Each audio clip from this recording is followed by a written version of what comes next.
찬양 감사합니다. 주의진 맡은 우리 구주 어찌 좋은 친구지. 우리 주 예수님을 찬양하고 그의 은혜를 구하였습니다.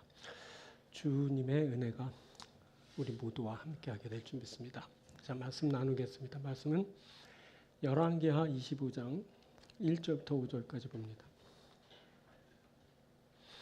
열왕기하 25장 1절부터 봉독합니다. 시드기야 제9년 열째 달 10일에 바벨론의 왕 느부갓네살이 그의 모든 군대를 거느리고 예루살렘을 치러 올라와서 그 성에 대하여 진을 치고 주위에 토성을 쌓음에 그 성이 시드기야 왕 제11년까지 포위되었더라. 그의 넷째 달 9일에 성중에 기근이 심하여 그 땅 백성의 양식이 떨어졌더라. 그 성벽이 파괴되매 모든 군사가 밤중에 그 두 성벽 사이에 왕의 동산 견문길로 도망하여 갈대아인들의 그 성읍을 에워쌌으므로 그가 아라바 길로 가더니 갈대아 군대가 그 왕을 뒤쫓아가서 여리고 평지에서 그를 따라잡음에 왕의 모든 군대가 그를 떠나 흩어진지라. 아멘.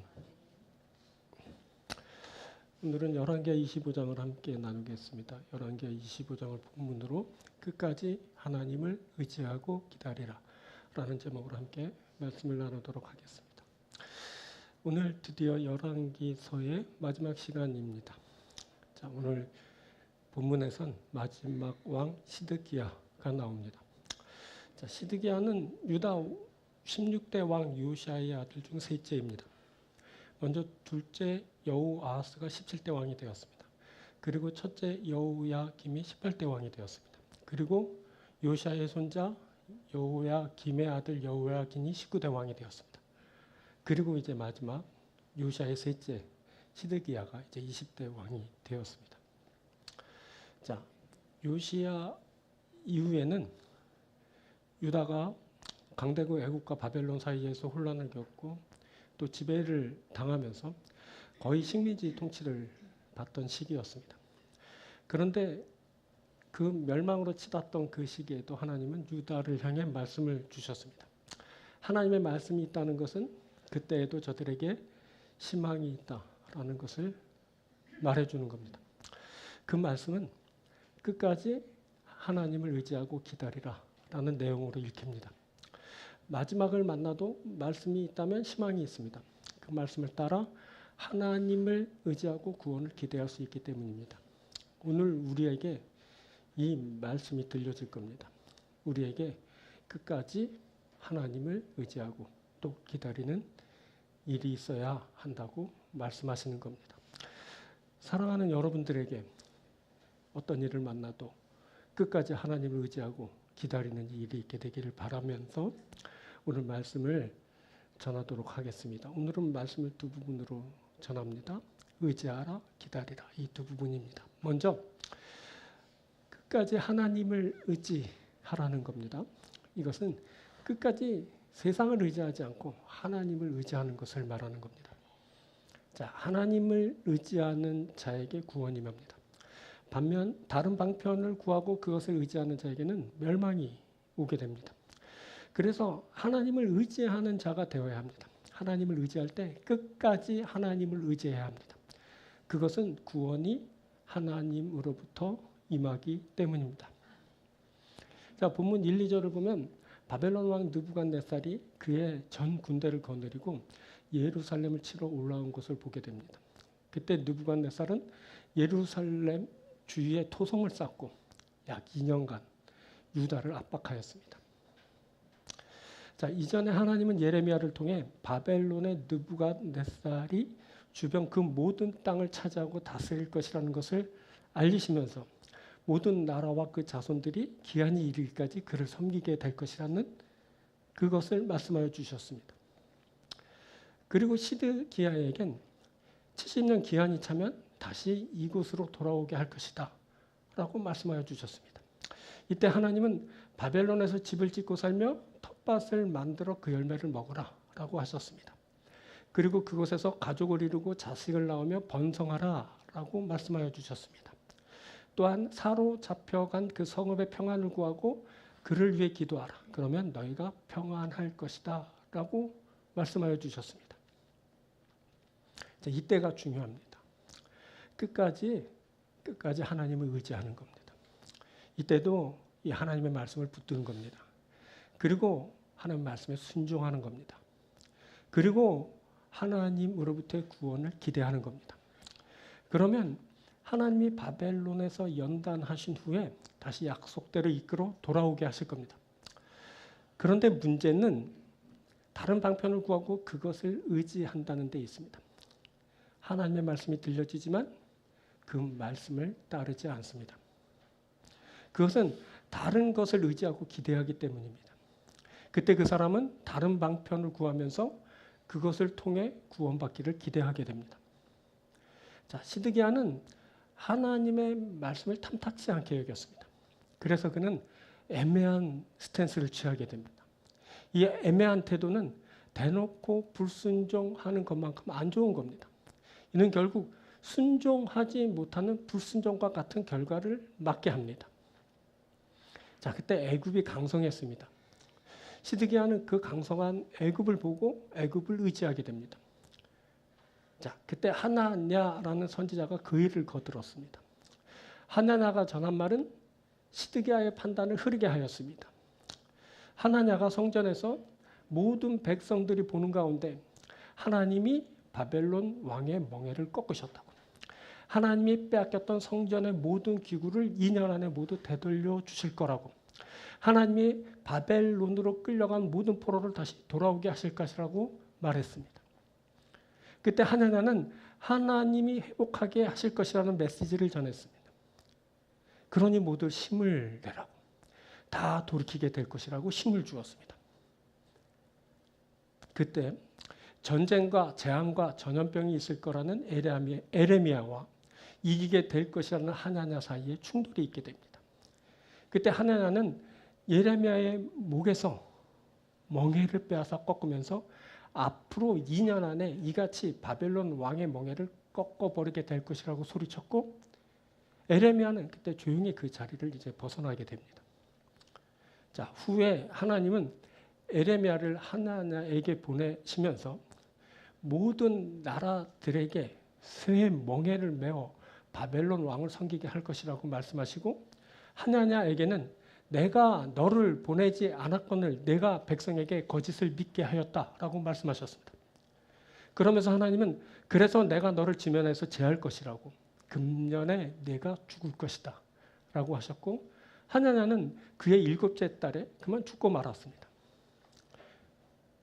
그때 하나냐는 선지자로서 거짓을 선포한 겁니다. 하나님이 다 회복하여 주실 거라고, 포로에서 다 돌아오게 되고 기물들도 다 되찾게 될 거라고, 그것이 2년 안에 이루어질 것이라고, 하나님이 바벨론 왕을 꺾으실 거라고.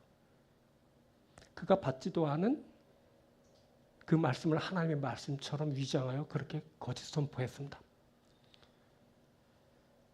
그래서 그가 하나님 앞에 그만 그렇게 죽임을 당하고 만 것입니다. 자, 그때 그렇게 드러난 일은 아주 명확한 메시지를 주었습니다. 그것은 에레미야가 전한 말씀이 하나님의 말씀이라는 겁니다. 자, 이 정도 되면 예레미야가 전하는 말씀을 들어야 합니다. 그런데 유다는 하나냐가 전하는 그 말에 열광했습니다. 그것이 유다가 듣기 좋은 말이었기 때문입니다. 하나냐는 유다가 바벨론을 이길 것이라고 말했습니다. 사람들이 그 말을 듣기 좋아했습니다. 반면 예레미야가 전한 말씀은 좋지 않게 여겼습니다. 그것은 전쟁, 재앙, 전염병이 있게 될 거라는 불길한 예언이기 때문입니다. 거기에 예레미야는 바벨론에 항복하라는 그 치욕적인 말씀을 전했습니다. 자, 그 후로 왕 시드기야는 바벨론을 대적하게 되었습니다. 그리고 애굽을 더욱 의지하게 되었습니다. 왕 시드기야가 하나님의 말씀을 버리고 다른 방편을 구하게 된 것입니다. 그렇게 말씀을 주고 그것이 옳은 것임을 드러내 보여주었는데도 영적으로 무감각한 자들은 하나님의 뜻을 묵살해버리고 맙니다. 그리고 그는 세상 방편을 구하고 그것을 취하고 의지합니다. 그 사람은 자기가 듣기 좋은 말만 골라 듣고 그것이 이루어지길 기대하면서 하나님이 아닌 다른 것을 의지하면서 그것으로 인한 구원을 이제 고대하게 되는 겁니다. 여기에 바로 멸망이 있습니다. 아무리 끝이라 해도 하나님은 구원의 길을 보여주십니다. 하지만 영적으로 무감각한 자들은 그 구원의 길을 걷지 못합니다. 그것은 그의 영적 무지가 그것을 묵살하게 하기 때문입니다. 영적으로 무지하면 멸망의 길을 걷게 됩니다. 그렇게 말씀하여 주시고 그렇게 드러내 보여주셔서 그것을 무시하고 맙니다. 바로 영적 무지의 소산입니다. 그때 예루살렘에 남은 자들이 예루살렘에 주둔하고 있었던 바벨론 군사들을 다 죽여버리고 말았습니다. 그리고 이들은 애굽으로 도망해서 애굽의 도움을 청하였습니다.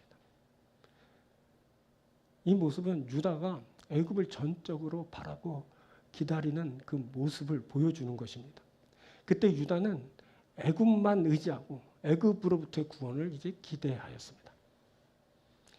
착각한 겁니다.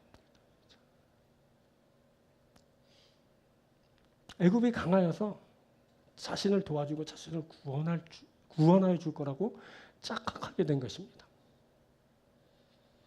자, 이 기대감은 모두 하냐냐가 하나님께서 바벨론을 꺾으실 것이라고, 하나님께서 바벨론 왕을 죽이실 거라고, 유다가 이길 것이라고 그렇게 선포한 데서 연유하였습니다. 그가 그렇게 하나님 앞에 치심을 받아 죽게 되었는데도 이스라엘 백성들은 그 하나냐의 말을 절대 신봉했습니다. 하지만 하나냐가 전한 그것은 하나님으로부터의 말씀이 아닙니다. 그건 사람의 말입니다. 사람의 속에서 나온 사람에 의한 말입니다. 사람의 희망을 담은 그런 사람의 꿈을 그렇게 펼쳐서 얘기한 겁니다. 그런데 사람들이 그 언변에 다 넘어가고 말았습니다. 자, 그때 애굽이 오긴 왔습니다. 애굽 군대가 왔다는 소식을 듣고 바벨론이 후퇴하기도 했습니다. 하지만 그것은 작전상 후퇴일 뿐입니다. 바벨론은 완전히 물러나지 않았습니다. 그래서 그때 바벨론과 애굽이 첨예하게 대치하게 되는 상황이 벌어지게 됩니다. 그때 하나님의 말씀이 예레미야에게 다시 임했습니다. 예레미야는 너희를 도우러 온 바로의 군대는 돌아갈 것이다. 갈대인이 다시 와서 성을 치고 불사르게 될 것이다. 라는 말씀을 전했습니다. 바벨론에 의해 유다가 멸망하게 될 거라는 그 말을 그 예레미야가 그렇게 전한 것입니다. 결국 이 말씀대로 바벨론이 다시 쳐들어왔습니다. 도성 예루살렘이 그렇게 함락됐습니다. 말씀하신 대로 애굽은 자신의 군대를 빼서 돌아가고 말았습니다. 자신에게 실익이 없는 전쟁을 하지 못하겠다라는 겁니다. 애굽은 철저히 자신의 이익의 여부를 따라 움직입니다. 그때 애굽은 자신의 이익을 우선으로 여긴 겁니다. 세상 이치가 그렇습니다. 세상이 그렇게 돌아가는 겁니다. 그런데 바보들은 그런 세상을 절대시하면서 의지합니다. 바보들은 곧 돌아설 그것을 붙들고 의지하면서 멸망의 길을 걷게 되는 겁니다. 바랄 걸 바라야지. 의지할 걸 의지해야지. 유다가 애굽을 의지하다가 망했습니다. 이윽고 바벨론의 3차 침략이 있게 됩니다. 자, 시드기야 9년 열째 달부터 11년까지 포위하고 압박합니다. 자, 엎친 데 덮친 격으로 예루살렘에 기근이 들었습니다. 양식이 떨어져 백성들이 굶어 죽고 큰 고통을 당하게 됩니다. 전쟁, 재앙, 그것이 하나님의 말씀대로 그렇게 밀려왔습니다. 그리고 예루살렘 성벽이 완전히 파괴되게 됩니다. 성벽이 무너진 것은 유다의 보호장치가 사라진 것을 뜻합니다. 그때 저들의 안전을 지켜주던 성벽이 다 무너져 버리고 말았습니다. 그렇게 의지하던 성벽은 곧 무너지는 것입니다. 성벽은 나를 지켜주지 못합니다. 그래서 하나님을 의지하는 겁니다. 하나님을 의지하면 됩니다. 하나님을 구하고 하나님의 도움을 받는 것입니다. 하나님은 그때 구하는 자의 산성이 되어 주십니다. 그래서 그가 산성이신 하나님 안에 거하게 됩니다. 그때 산성 안에 거하는 자는 하나님으로부터의 구원과 보호를 받게 됩니다. 하지만 성벽이 무너진 곳에선 사로잡히는 일이 있게 됩니다. 왕이 사로잡혀 바벨론 왕에게 끌려갑니다. 그리고 왕자들이 왕이 보는 앞에서 다 죽임을 당하게 되었습니다.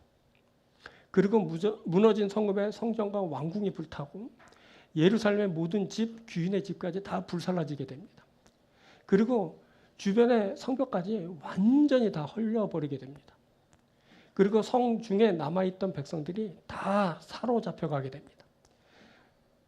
이제 그곳엔 비천한 자들만 남아서 농사를 지어먹고 살게 됩니다. 이것이 바로 하나님을 의지하지 않는 자들에게서 발생한 일입니다. 이것이 바로 하나님이 아닌 다른 것을 의지한 자들에게서 발생한 일입니다. 이들이 말씀을 버리고 다른 방편을 세웁니다. 그리고 그 방편에 따른 것을 의지하면서 기대합니다. 그래서 그로부터의 도움이 있게 됩니다. 하지만 그 도움의 손길은 곧 거두어 들여집니다. 자신들에게 이익이 없다는 이유입니다. 세상은 결국 등을 돌리고 그것을 의지한 자들은 멸망을 맞게 됩니다. 자, 그때 하나님은 애굽을 의지한 자들에게 대해 이같이 말씀해 주셨습니다. 에레미야 46장 25절부터 만군의 여호와 이스라엘의 하나님께서 말씀하시니라. 보라, 내가 노예 아몬과 바로와 애굽과 애굽 신들과 왕들 곧 바로와 및 그를 의지하는 자들을 벌할 것이라. 내가 그들의 생명을 노리는 자의 손 곧 바벨론의 느부갓네살 왕의 손과 그 종들의 손에 넘기리라.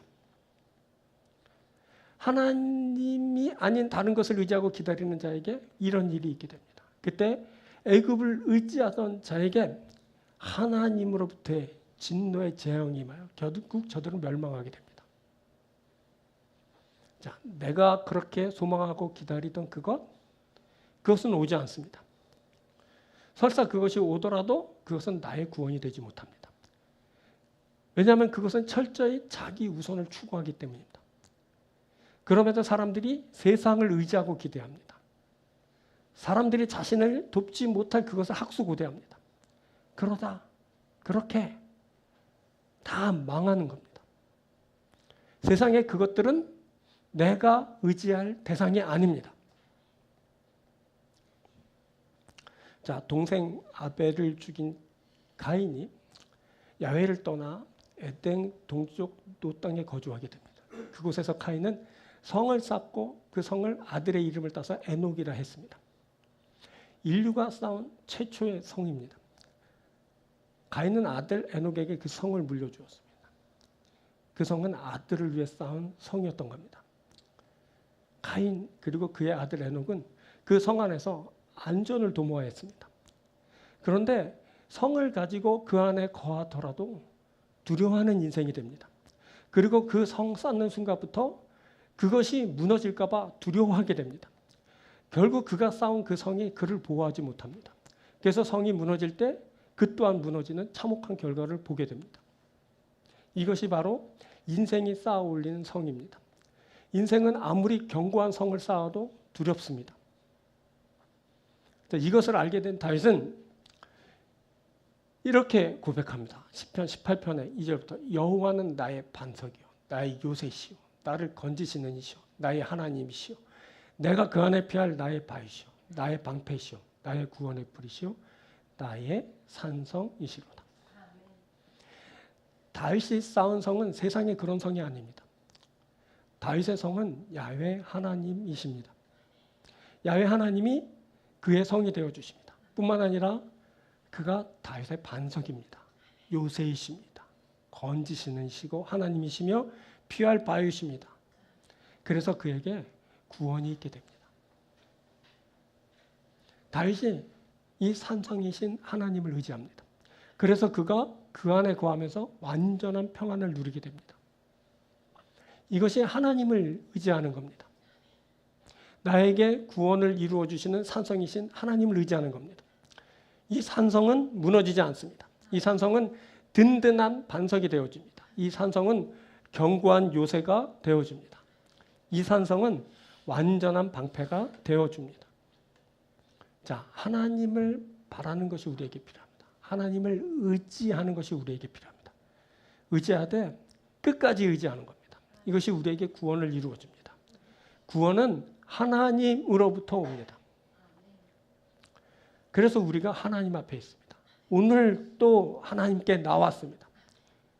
우리가 하나님 앞에 우리를 완전히 노출시키고 하나님의 구원을 기대합니다. 하나님은 우리에게 오셔서 우리의 산성이 되어주시고 우리의 구원이 되어주십니다. 끝까지 의지하는 자를 바라봐 주시고 그들에게 구원의 역사를 베풀어 주십니다. 우리가 그래서 구원을 만납니다. 우리가 매일 끝날 것 같은 시간을 만나고 그 시간을 살아갑니다. 하지만 그 끝점에서 그곳에서도 하나님을 의지하고 구할 수 있다면 하나님은 기꺼이 우리에게 오셔서 우리를 만나주시고 우리의 든든한 산성이 되어주시고 우리를 보호해 주시고 우리를 구원해 주실 겁니다. 사랑하는 여러분, 하나님을 끝까지 의지하십시오. 하나님으로부터의 보호와 구원을 받으십시오. 그래서 하나님과 영원히 함께하는 여러분들이 되시길 바랍니다. 오늘 이와 같은 축복이 우리 교회에게 사랑하는 성도들에게 임했습니다. 여러분들이 오늘 이 말씀을 붙들고 끝까지 하나님을 의지하면서 하나님의 구원을 받게 될 겁니다. 하나님의 구원이 우리에게 있습니다. 하나님을 찬양하고 영광을 돌려드립니다. 자, 두 번째, 하나님을 기다리라 라는 겁니다. 기다릴 때 끝까지 기다리는 겁니다. 이것은 하나님의 약속이 이루어지길 기다리는 것을 뜻합니다. 자, 하나님을 기다리는 자에게 구원이 임합니다. 반면에 다른 것을 기다리는 자에겐 멸망이 임합니다. 그래서 하나님을 기다리는 자가 되어야 됩니다. 기다리되 끝까지 기다리는 겁니다. 구원이 하나님으로부터 임하기 때문입니다. 자, 하나님의 약속이 있습니다. 우리를 구원하신다는 언약입니다. 자, 이것이 우리를 구원합니다. 이 언약을 따라 구원받는 일이 있게 됩니다. 그래서 우리는 이 언약을 붙들고 기다립니다. 자, 세상을 의지했던 자들이 결국 사로잡히게 됩니다. 그때 나름대로 퇴각로를 마련하고 그것으로 도망하지만 결국엔 다 사로잡히고 말았습니다. 그때는 그를 지켜야 할 군대도 각자 자기 살 길을 찾아 다 도망하였습니다. 그렇게 사로잡히고 끌려가서 신문을 당하는 처지가 되었습니다. 그리고 사로잡힌 그곳에선 차마 눈뜨고 볼 수 없는 창극이 벌어지게 됩니다. 왕의 아들들이 부왕 시드기야가 보는 앞에서 다 죽임을 당하고 말았습니다. 자, 아무리 적대국이라고 해도 왕자들을 이렇게 쉽게 죽이지는 않습니다. 그것도 아버지가 보는 앞에서 그렇게 아들들을 잔인하게 죽여버리는 일은 없습니다. 그런데 바벨론은 유다의 왕자들을 다 죽여버렸습니다. 이렇게 왕자들을 죽여버린 것은 저들의 끝을 시사하는 겁니다. 이제 왕위를 이을 왕손이 사라지고 없습니다. 왕조의 끝입니다. 유다의 끝이 그렇게 오게 된 겁니다. 그리고 왕 시드기야는 두 눈이 뽑히고 노사슬로 결박된 채 바벨론을 끌려가게 됩니다. 아주 이루 말할 수 없는 치욕을 그가 겪었습니다. 이것 또한 미래가 없다라는 것을 시사합니다. 왕인데 두 눈이 뽑혔습니다. 그가 사슬에 매였습니다. 그리고 온 백성들이 보는데 그렇게 처참하게 끌려갔습니다. 그것은 그의 마지막을 뜻하는 겁니다. 그래서 그가 유다의 마지막 왕이 되고 맙니다. 왕이 없는 나라, 그 나라는 끝입니다. 유다의 끝이 그렇게 왔습니다. 그렇게 유다가 멸망당하고 말았습니다. 이것은 하나님을 버리고 세상을 의지한 결과입니다. 세상을 의지하면 이렇게 됩니다. 미래가 없이 끝장나는 신세가 된다. 성경은 그것을 우리에게 말씀하여 주는 겁니다. 자, 그들이 그렇게 끝난 것은 일종의 약속을 파기한 그 결과로 맞게 된 일이었습니다. 바벨론이 그랬거든요. 배신하지 마. 배신하면 확 눈 뽑아버린다. 배신하면 사슬에 매어서 끌고 갈 거다. 배신하면 너 죽는다. 그런데 시드기야가 그 약속을 어겼습니다. 그래서 눈이 뽑히고 사슬에 매어 끌려가 죽게 됐습니다. 사람과의 약속을 어기면 이런 일이 발생합니다. 그런데 하나님과의 약속을 어기면 어떨 것 같습니까? 불행한 것은 사람이 약속을 지킬 수 없다라는 데 있습니다. 사람은 약속을 지키지 못합니다. 사람은 항상 약속을 파기하는 주범일 뿐입니다. 그래서 하나님과의 언약이 일방적으로 맺어지게 됩니다. 하나님이 사람의 동의 없이 일방적으로 언약을 맺습니다. 그것은 사람이 그 언약을 지킬 수 없기 때문입니다. 언약의 성취는 하나님으로부터만 빚어집니다. 자, 우리의 기억으로는 하나님과 언약을 맺은 적이 없습니다. 여러분, 하나님과 언약 맺은 적이 있습니까?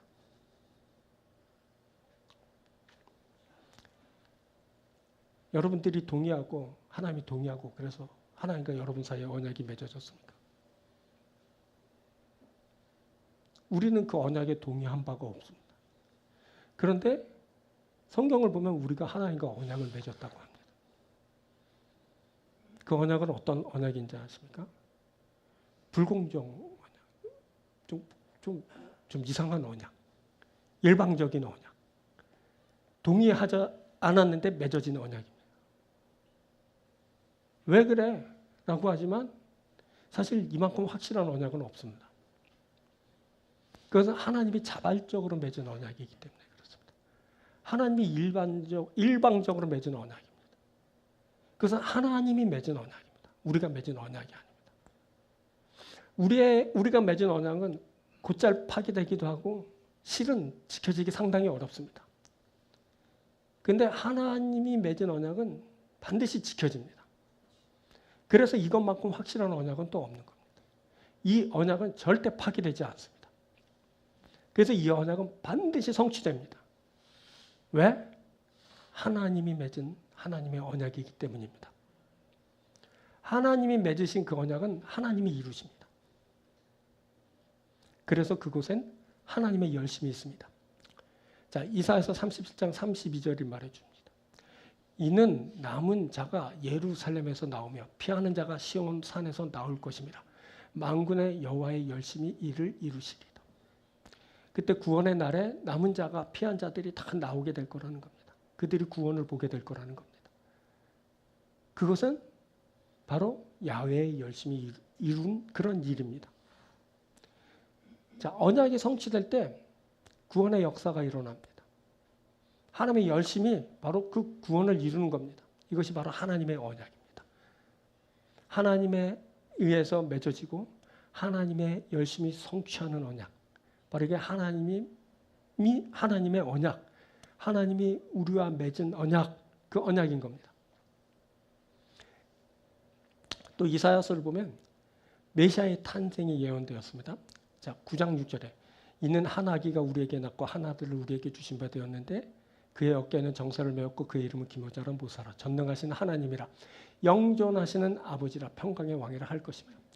이제 곧 이제 대강절이고 이제 우리가 이제 주님 오신 날을 맞게 될 텐데 그 주님이 오실 것에 대해서 이사야서가 이렇게 예언한 겁니다. 한 아기가 나십니다. 한 아들을 주셨습니다. 그 아들의 어깨에는 정사가 메어져 있습니다. 그의 이름은 기묘자 모사입니다. 그는 전능하신 하나님, 영존하신 아버지입니다. 평강의 왕이십니다. 자, 메시아가 나올 겁니다. 그에게 정사와 평강의 더함이 무궁합니다. 그가 나라를 굳게 세우고 그것을 영원히 정의와 공의로 보존하십니다. 이것이 바로 하나님의 약속이고 하나님으로부터 이루어지는 일입니다. 메시아가 이 세상을 구원하고 사랑하는 사람들을 구원에 이르게 할 것입니다. 그렇게 구원이 이루어지는 겁니다. 하나님의 열심히 이를 이룹니다. 하나님의 약속에 따른 열심히 이것을 이루는 겁니다. 이것을 위해 한 아기가 나십니다. 그가 전능하신 하나님입니다. 그가 구원을 이루고 평강을 가져옵니다. 우리가 이 하나님의 언약에 참여하는 자가 됩니다. 그래서 우리가 구원을 이루고 평강을 누리는 겁니다. 자, 본문의 그때, 오늘 그 열왕기 본문의 그때 하나님의 약속을 신뢰하지 못한 자들이 있었습니다. 이들은 하냐냐가 하는 거짓말을 듣고 그를 따랐습니다. 하나냐가 전한 그 말은 하나님의 말씀이 아니었습니다. 그가 가짜입니다. 그가 하나님으로부터의 말씀이 아닌 자기 말을 그렇게 해댔습니다. 하나님을 팔아서 하나님이 2년 안에 구원하신다고 거짓을 선포했습니다. 이 거짓 말하는 사람들이 있습니다. 예배도 한 번 드리지 않고 자기는 하나님을 섬긴다고, 하나님을 믿는다고 하는 자. 이런 자들이 있어요. 그가 하나님이 말씀하셨다고 하면서 막 거짓말을 늘어놓습니다. 근데 그 말에 사람들이 다 넘어갑니다. 너무 좋은 말입니다. 사람의 말이 하나님의 말씀으로 둔갑하는 순간입니다. 다 넘어가서 다 따르다가 다 그렇게 멸망합니다. 하나님이 구원하신다고, 2년 안에 구원할 거라고, 다 돌아오게 될 것이고 돌이키게 될 거라고, 얼마나 좋은 말인지 모릅니다. 다 그 말을 믿습니다. 긍정의 힘입니다. 반면 하나님의 말씀은 심판을 예고합니다. 너희들이 포로가 될 거라고, 70년 동안 포로 생활할 거라고, 재앙이 있고 기근이 있고 전염병이 돌고 전쟁이 일고 참혹한 일이 발생할 거라고. 사람들은 다 그 말을 듣지 않고 길을 틀어막습니다. 고개를 설레설레 흔들고 등 돌리고 맙니다. 그런데 그건 하나님의 말씀입니다. 잘 알아야 됩니다. 많은 사람들이 거짓말을 따라가며 그것을 신뢰하며 그것을 의지합니다. 하나님이 구원하신다는 말이 너무너무 좋기 때문입니다. 사람들은 자기 듣기 좋은 말만 듣습니다. 그래서 하나님의 말씀이 아닌 사람의 말을 듣고 따릅니다. 거짓입니다. 그 거짓은 때가 되면 반드시 드러나게 됩니다. 그 드러나는 그날에는 거짓을 믿고 따른 자들이 죽임을 당하게 됩니다. 하나님의 날에 사로잡혀 끌려가고 죽임을 당하는 자들이 있게 됩니다. 그때 하나님의 말씀은 참 가혹하게 들립니다. 바벨론에게 멸망을 당하고 사로잡힌 자들이 된다는 말씀. 그런데 그것이 끝이 아니었습니다. 에레미야 46장 27절에 이렇게 말합니다. 내 종 야곱아 두려워하지 말라, 이스라엘아 놀라지 말라. 보라, 내가 너를 먼 곳에서 구원하여 내 자손을 포로된 땅에서 구원하리니 야곱이 돌아와서 평안하며 걱정 없이 살게 될 것이다. 그를 두렵게 할 자 없으리라. 바벨론으로 끌려가게 끌려가고 있는 그런 유다에게 하신 하나님의 말씀입니다. 말씀은 이렇게 이어지죠. 46장 28절에 여호와의 말씀이라, 내 종 야곱아 내가 너와 함께 있나니 두려워하지 말라. 내가 너를 흩었던 그 나라들은 다 멸할지라도 너는 사라지지 아니하리라. 다 멸해도, 너를 끌고 간 그 나라도 멸망당해도 너는 사라지지 않을 거야. 이렇게 말했습니다. 그때 바벨론 위에 잔혹한 일들이 막 자행되었습니다. 바벨론의 왕이 보낸 신복 그 느부사라단이라는 사람이 야훼의 성전을 비롯하여 왕궁 그리고 귀인의 집은 물론 예루살렘 모든 집들을 다 불살라 버렸습니다. 온통 불바다가 된 겁니다. 유다가. 그 바벨론의 군대는 예루살렘 주위 성벽 다 헐어버렸습니다. 성중에 남아있던 나머지 백성들 다 사로잡아 죽여버렸습니다. 그때 유다가 여러 종류로 이렇게 구별됐습니다. 남아있는 자들이 있죠. 항복한 자들이 있어요. 사로잡혀 가는 자들이 있었습니다. 남아있는 자들은 주로 비천한 자들이었어요. 그 자들이 남아 이제 농사지며 살았죠. 항복한 자들은 예레미야가 전한 말을 듣고 바벨론에 항복한 자들입니다. 사로잡힌 자들은 주요 직책을 맡거나 그리고 잘 나가는 사람들이 주로 이렇게 붙들려 사로잡혀 갔습니다.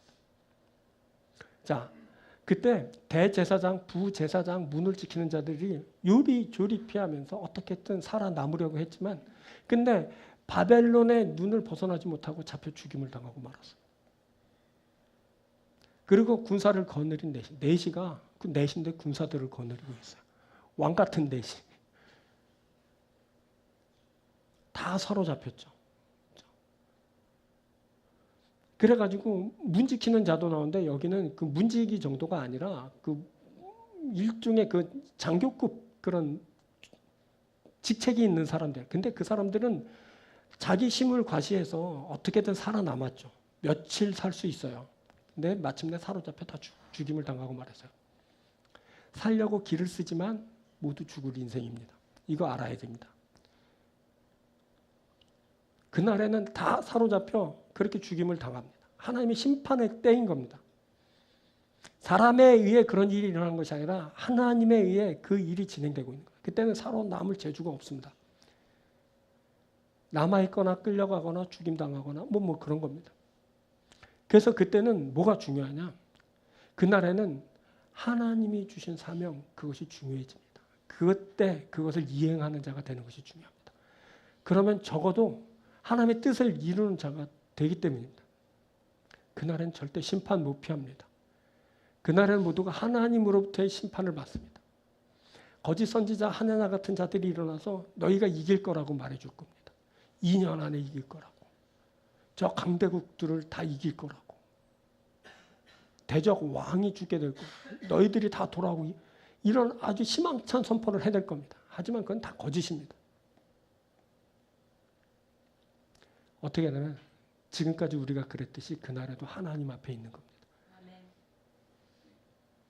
그러면 하나님이 사로잡혀 가는 자들 중에서, 남아있는 자들 중에서, 어떤 자들 중에서 하나님이 구원하시는 겁니다. 그때 참혹한 일이 발생했습니다. 자, 비천한 자들 일부가 남아서 농사 짓고 살았습니다. 그리고 성전의 모든 것을 다 빼앗겼습니다.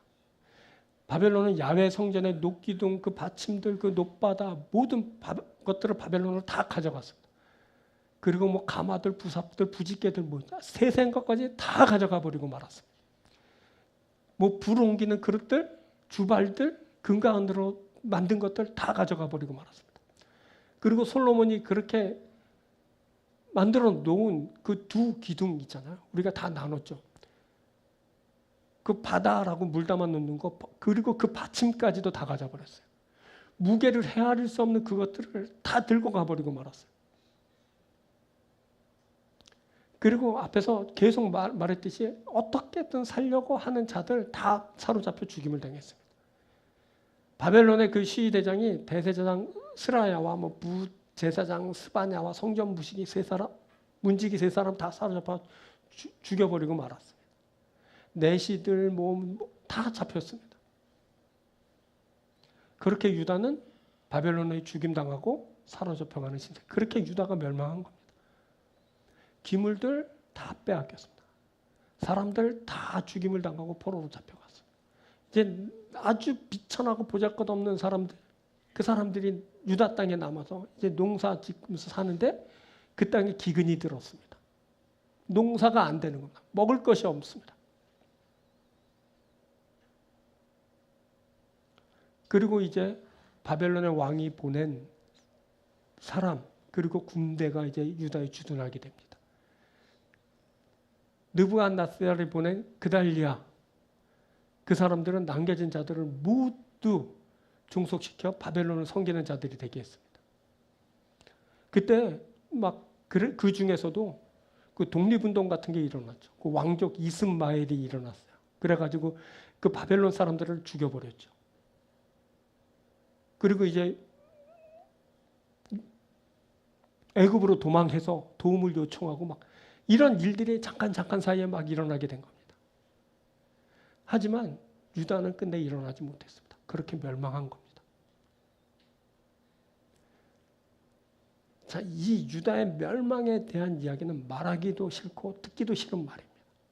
이것이 우리랑 무슨 상관이야 하지만 여러분, 이 말씀은 하나님을 버리고 세상 방편을 구하고 그것을 기다리는 자에게 이러한 것들이 임한다라는 사실을 말해주는 것입니다. 하지만 끝까지 하나님을 기대하고 기다리는 사람들이 있다라는 것을 알려주는 겁니다. 그 사람들에게 구원이 임한다. 우리가 잠깐 잊고 있었던 여호와긴에 대한 말씀이 열왕기하의 마지막에 말해집니다. 열왕기서의 끝에 나오는 사람은 마지막 왕 시드기야가 아닙니다. 그 전의 왕 여호야긴, 그가 아직 살아 있습니다. 그가 항복했습니다. 그래서 바벨론으로 끌려갔습니다. 그가 옥에 갇혔습니다. 그런데 놀랍게도 그가 노임을 받고 다시 머리를 들게 되는 일이 있게 되었다라는 것이 열왕기서의 마지막 기록입니다. 자, 느부갓네살이 죽었어요. 그 뒤에 이제 바벨론 왕이 된 에윌 무로닥이라는 사람, 그 사람이 잡혀갔던 그 유다의 19대 왕 여호와긴을 37년 만에 옥에서 풀어 주었어요. 그리고 그는 여호와긴을 바벨론에 잡혀온 기타 다른 왕들보다 지위를 높여줬어요. 그러니까 바벨론은 주변 국들이 망할 때 잡혀온 왕들이 다 갇혀 있었어요. 유다 왕만 있는 것이 아니라 주변 왕들이 다 사로잡혀 와서 감옥에 다 갇혀 있는 거야. 그런데 에일 무로닥은 여호와긴만 싹 빼가지고 놓아주었어요. 그리고 그를 높여주었죠. 다른 왕들보다 그가 존귀하게 되었습니다. 에일 무로닥은 여호와긴의 죄수복을 벗겨줬어요. 그 옷 벗겨줬다라는 말은 뭐냐면 이제 그가 더 이상 죄수가 아니라는 거야. 신분의 변화가 있게 됐죠. 그리고 항상 왕의 상 앞에서 먹게 했어요. 그의 이제 존재감이 달라졌죠. 그의 신분이 달라진 거죠. 왕의 상에서 왕 앞에서 먹는 것은 그가 그만큼 존귀하게 되었다는 것을 뜻해요. 그렇죠? 왕 앞에서 누가 밥을 먹어요? 뭐 왕의 부인 왕비나 왕자들이나 같이 먹었겠죠. 신하들도 왕의 상에서는 같이 못 먹어요. 근데 이 사람은 여호와긴은 왕 앞에서 같이 밥을 먹었어요. 그리고 모든 것을 풍족하게 해주었어요. 그래서 여호와긴이 쓸 것이 끊이지 않게 해주었다고 그렇게 성경은 기록하였죠. 이게 열왕기서의 마지막 기록이에요. 끊임없이 하나님은 유다에게 뭘 말했냐면 내가 너희를 심판할 거다. 내가 너희를 연단할 거야. 너희들이 그 연단의 과정을 통해서 새롭게 될 거야. 그때까지 너는 바벨론에게 항복하는 자가 되고 바벨론에 의해 지배를 받게 될 거다. 이렇게 말씀해 주셨던 거죠. 우리가 지난 시간에도 말씀 나눴듯이 말씀이 부조리하게 들릴 때가 있어요. 납득 안 될 때가 있어요. 왜 일어나는 거야? 이게 이러면 우리 죽는 거 아니야? 망하는 거 아니야? 근데 하나님의 말씀 뭐라고 그러냐면 바벨론에 항복하라 그랬거든요. 그래서 제가 그럼에도 불구하고 말씀 전했잖아요. 제목이 그럼에도 불구하고 어떻게 하라고요? 순종하라 그랬어요. 하나님 말씀 항복하라면 항복하는 거예요. 여호야긴이 항복했어요. 여호야긴이 악한 왕이었어요. 하나님 앞에 범죄한 왕이었어요. 근데 그가 잘한 게 딱 하나 있어요. 그게 뭐냐면 항복한 거예요. 여호야긴이 유일하게 잘한 거 바벨론 항복한 거야. 그가 감옥에서 37년간 있었어요. 끔찍한 날들이었기 때문에. 37일 아니고요. 37개월 아니에요. 37년이에요. 뭐 왕들이 잡혀서 37년간 감옥 생활한 왕은 거의 없어요.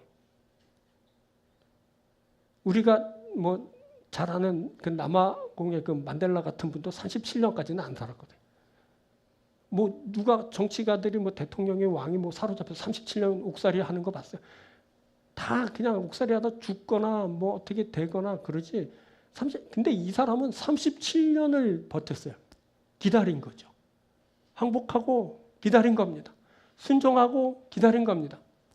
워낙 어릴 때 끌려가서 37년간 옥살이 했는데 50대예요. 옛날 50대면 이제 늙은 축에 속했겠지만 그래도 50대면 그래도 살 날이 좀 있잖아요. 50대 풀려나고 그때 그가 머리를 들게 돼요. 여러분 순종하면 머리를 드는 일이 있게 됩니다. 망하는 것 같아도 하나님의 때에 머리를 들게 됩니다. 이는 하나님으로부터 하나님 베푸시는 은혜를 따라 이루어지는 일입니다. 이것이 기다리는 자에게 임하는 은혜입니다. 기다리는 자에게 은혜가 임합니다. 하나님 말씀에 순종하고 하나님의 구원을 기다리는 겁니다. 이렇게 하나님의 말씀에 순종하고 하나님을 기다리는 자에게 하나님의 구원이 임하게 되는 겁니다. 이 일이 여호야긴에게 이루어진 것처럼 우리에게서도 이루어지게 될 겁니다. 그래서 우리가 하나님의 말씀에 순종합니다. 그리고 하나님의 말씀을 따라 하나님을 기다립니다. 그러니까 딱 보면 복잡하게 생각할 거 없어요. 딱 두 개만 기억하면 되죠. 뭐냐면 순종하고 기다리는 거야. 그럼 되는 거야. 여러분 뭐 설교 이렇게 듣고 저 어려운 설교 뭐 에일 브로닥이 뭐고 뭐 누부간데살이 기억하기도 어렵고 여우야 김이 뭐고 긴이 뭐고 뭐냐 그게 시스기야가 뭐고 시드기야가 뭐고 하나도 모르겠어. 그럼 뭐야? 두 가지만 기억하세요. 순종하고 기다리는 거예요. 이건 뭐냐면 순종하고 다 맡기고 기다리는 거야. 이거 세 개가 돼버렸네. 세 개 이것도 간단하잖아요. 우리의 신앙의 행위는 우리가 할 수 있는 건 많지 않아요. 복잡하게 생각할 거 없어요. 말씀 들리면 듣고, 그죠? 그 말씀 따라 순종하고, 그리고 의지하고, 그리고 기다리고, 끝. 그러면 됩니다. 근데 그것이 언제까지? 끝까지 돼야 된다는 거죠. 그죠? 끝까지 의지하고, 끝까지 기다리는 겁니다. 그래서 오늘 또 우리는 하나님 앞에서 이 말씀 듣는 겁니다. 여러분, 우리는 언약의 백성입니다. 약속 안 했는데요. 하나님이 일방적으로 하셨습니다. 여러분들은 코 꼈습니다. 하나님이 맺은 언약, 그래서 반드시 이루어집니다. 그래서 우리들은 그 언약을 믿고 기다립니다. 반드시 이루어질 것을 기다립니다. 기다리는 우리에게 그 말씀은 이루어지고 그 약속은 성취될 겁니다. 그래서 그때 우리가 하나님의 구원을 받습니다. 끝. 끌려가 감옥살이 해도 여기 팔리고 저기 팔리고 뭐 팔리고 넘어지고 꼬꾸라지고 죽게 되더라도 하나님이 구원하십니다. 이 말씀을 믿고 여러분 끝까지 기다리는 여러분들 되십시오. 그래서 끝에 하나님의 구원을 만나는 귀한 여러분들이 되길 주님의 이름으로 축원드립니다. 말씀 맺겠습니다. 자, 우리가 하나님을 의지합니다. 언제까지? 끝까지. 제가 이제 이렇게 언제까지? 그러면 끝까지. 여러분들 대답하는 겁니다. 아셨죠? 우리 교회 이런 거 안 하지만 한번 해봅시다. 왜 그러냐면 열왕기서도 끝나고 이게 너무너무 중요한 거니까. 그렇죠? 한번 합시다. 어떻게 끝까지 하는 겁니다. 우리가 기다립니다. 언제까지? 끝까지. 우리가 하나님을 의지합니다. 언제까지? 끝까지. 자, 우리가 끝까지 하나님을 의지합니다. 우리가 끝까지 하나님을 기다립니다. 그래서 구원이 우리에게 임하고 우리가 하나님의 구원의 역사를 만나고 구원을 살게 될 겁니다. 이 구원을 만나고 구원받는 귀한 여러분들이 되길 주님으로 축원드립니다. 기도하겠습니다. 우리가